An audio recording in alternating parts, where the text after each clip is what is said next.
Well, welcome as we begin talking about lesson 2 here for Central Asia.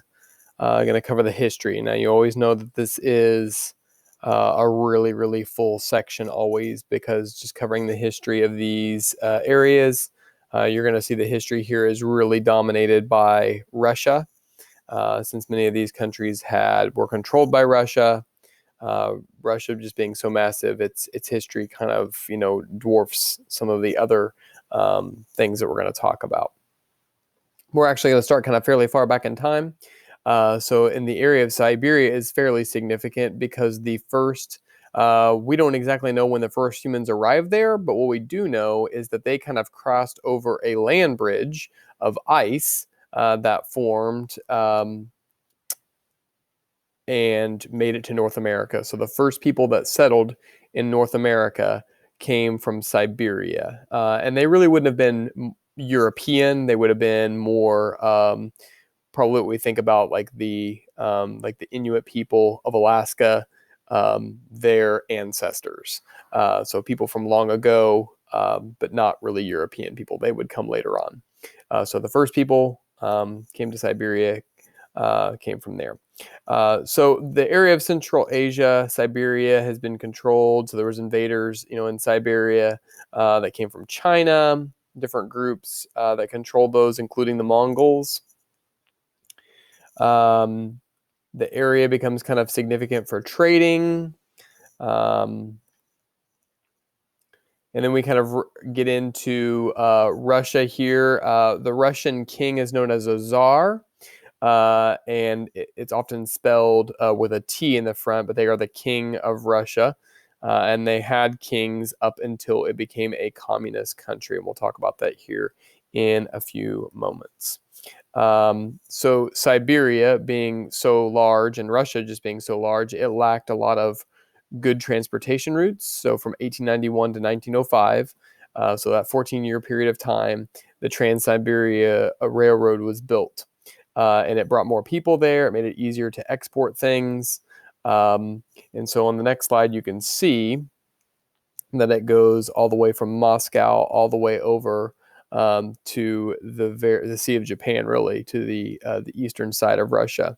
So it is a massive railway and very significant to kind of Russia developing and being successful and becoming a world power.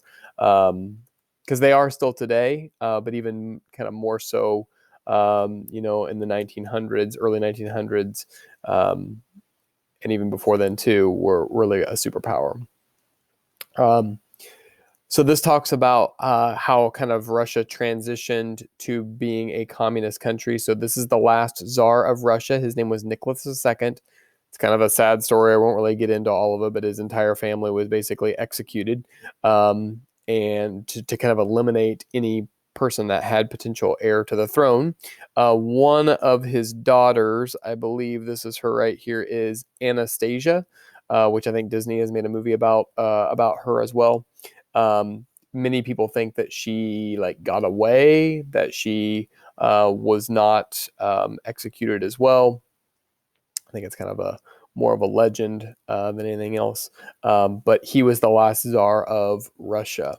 And so after this point, communism takes over there.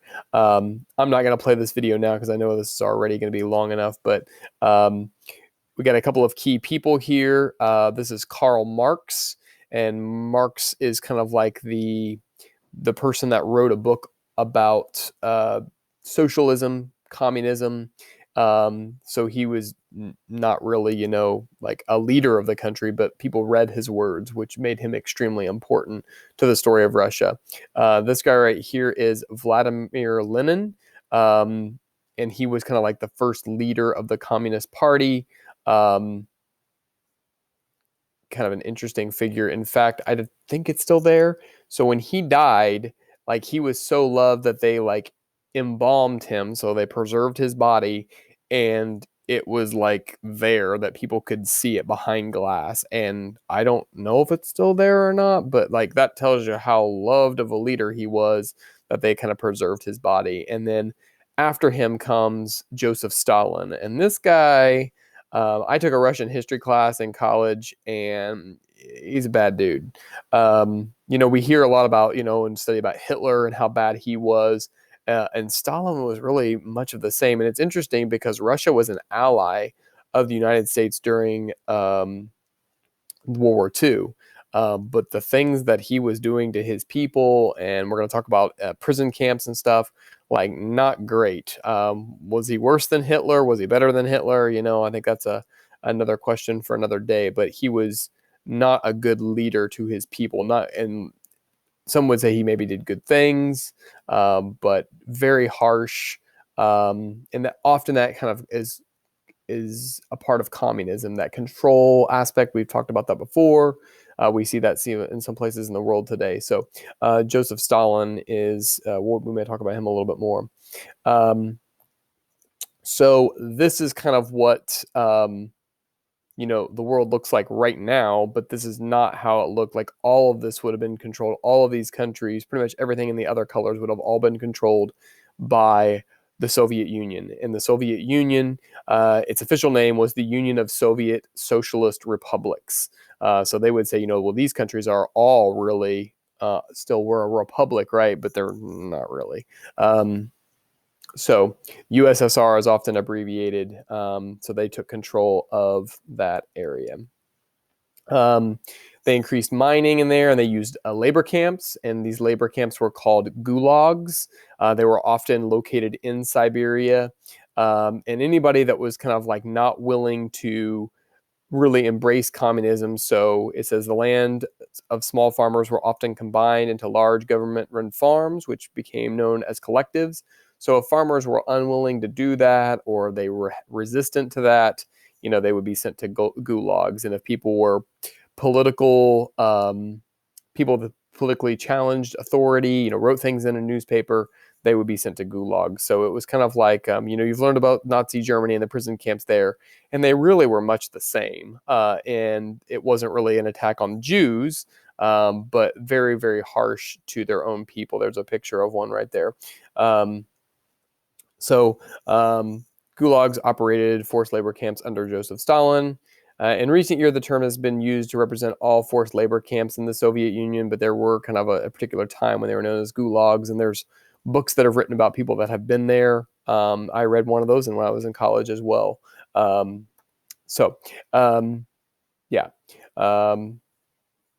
So they were very harsh. And that may be all I want to say kind of about that. But being in Siberia, Siberia is incredibly harsh weather, and they were made to mine, or they were made to, build the railroads or do other things that just were, it was difficult work. There we can see some of them right there. They weren't fed very much food. So not great. Life in the gulag was harsh. And many people died during that time being in gulags. So this talks about that there was the collapse of the Soviet Union in 1991, and maybe you've ever heard about the Berlin Wall falling, or maybe learned about it in sixth grade. So that was kind of like coupled with this because East Germany was controlled by the USSR. So when communism fell, like there was no reason for Russia to be separated, or Germany to be separated from the Western side, which was more kind of influenced by the United States. We had kind of come in there. So that's kind of how that happened. So 1991, it falls, and then that's when many of these countries gain independence and become separate countries that we, learn about today. So Soviet Union does not exist today. Russia is a country that has a republic. This talks about some of the resources that have existed. Siberia has lots of resources that exist there, and Russia today is still a superpower. I'm sure you've heard of, their leader Putin before. So they're in the news a lot. Let's see. Yeah, so most of the people that have controlled Central Asia have all been kind of like outsiders. So Alexander the Great, the Chinese, the Mongols, and often they were really after controlling the Silk Road. And we've not talked about this, but this is one of our standards. So the Silk Road really reunited Europe and Asia. And so it was a trade route that people could take. So if you controlled, there's going to be cities along the way, and you just stood to make a lot of money for all the people trying to get from point A to point B. You might say, well, why don't they just travel by waterways? But like, it actually could be a less distance, and traveling by boat is not always super easy, especially when you got to think about going all the way around here and going through some of these islands. It's not exactly easy. Traveling the Silk Road wouldn't have been easy either, but here's a video about that I would encourage you to watch. So one of the things we'll learn about in section 3 is Islam is a major religion in much of Central Asia. Not so much Russia, but more a lot of the other countries, Armenia and some of those other countries down in there. And Arabs from the Middle East brought that religion there in the 1700s. So that would be an important thing to know. This talks about the capital of Timur, empire and culture there. This is actually very much like Islamic architecture with these domes on top. Peter the Great is an important leader in Russia's history, and he really kind of brought a lot of exploration that was going to go on, and just kind of advanced Russia in the 1700s. So we're kind of like all over the place here. We've already talked about the revolution that occurred, and then even the fall of the Soviet Union. So we're kind of going back in time here. They use hydroelectric power. One of the things here is that there's just lots of negative effects by the fact that the Soviet Union controlled so much territory. Just there's intense amounts of poverty in many of these places. And you probably learned about some of that last year as well. But many of these countries have just been under that oppression, and just now they're left independent. And it's, control of one country by another doesn't often go well. We're going to learn about that a lot when we talk about Africa. It didn't really go well for parts of Asia and the colonization that happened there. India. And so the same story is kind of true here, that there's been a lot of negative effects by the fact that the Soviet Union controlled so much territory, and just the lack of freedom that they gave people. But there's Central Asia is continuing to try to overcome those, to modernize, trying to fix environmental issues, and they certainly have ethnic tensions that exist there. There's been, some fighting between like the countries of Georgia and Armenia. What else? Talked about Islam coming to the region. The Ottoman Turks, so they are from Turkey, which is a country we will talk about soon. It's almost actually more of a European country in some ways. They kind of took control of these areas. This is an important one. During World War I, hundreds of thousands of Armenians died at the hand of the Ottoman Turks. So Turkey was involved in World War I. We often kind of don't talk about World War I as much as we talk about World War II.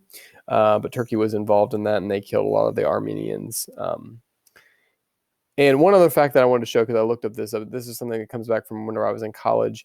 But we've learned about the number of Jews that died during the concentration camps. 9 million, I think that was the number. 16 million people, is the fact that I looked up, died during World War II that were from Russia. And now they weren't all soldiers, but a lot of them were. But the fighting there was incredibly bloody, especially the Battle for Berlin, which the Soviet Union kind of like was fighting to try to take that control. That's 15% of the Russian population died during World War II. But I would say there were some that at least went to gulags and things like that. The country was being incredibly harsh to its own people. But that number, 16 million, like that's crazy. So don't forget that statistic. Just is kind of like talking about the advancement of the Soviet Union. There's another picture of Stalin. And this just talks about kind of like how the Soviet Union punished places like the Caucasus, and persecution that existed at the hands of Joseph Stalin. Like I said, bad dude. I think I skipped a slide there. Many of these countries like Armenia, Georgia, and Azerbaijan became independent in 1991. Countries still even 70 years after the Soviet fall are still struggling to kind of, improve things for themselves today. So there are like 7 key things that I want you to write down here. And if you can't read these very well for whatever reason, if something's in the way, you can always access the notes. So Russia was a communist country called the USSR. And you might want to write down its official name. Like, don't cut this part out. The Union of Soviet Socialist Republics. That might come up in an assessment later on. And so communism ended there in 1991. The first people that settled in the Americas came over from Siberia. Arabs from the Middle East brought Islam to Central Asia. The gulags were these prison camps that were used to punish people, and they were used by the USSR. So those are 4 of them. And then on the next slides, if you need to pause the video now so you can fill these in, you should do that, because I want you writing these down on a sheet of paper. And then these 3 are a little bit longer. But for many conquerors that tried to control Central Asia, it was about the Silk Road and that network of trade routes. If they could control that, that was really, really important. So write that down. The Trans-Siberia, there's a typo here, is a massive railway that stretches all across Russia. And then finally, many Central Asian countries are still struggling with problems that were left behind by the Soviet Union during World War II. And there's actually 2 here. So maybe I should fix that real quick while you're watching here. There should be actually 8 things. So let me bring this up here so we can see this a little bit better. So there we go. And then I can put this back in present mode so you can see what I'm talking about. So during World War I, hundreds of thousands of Armenians died at the hands of the Ottoman troops, and Russia took over the rest of Armenia. That's the 8th one that I wanted to write down. So only 8 things here, considering there were only 8 in section 1, and they're a little bit longer. Those are your keynotes. Those 8 things, I think, are the kind of the key ideas that I really want you to know from this section. So thank you for watching.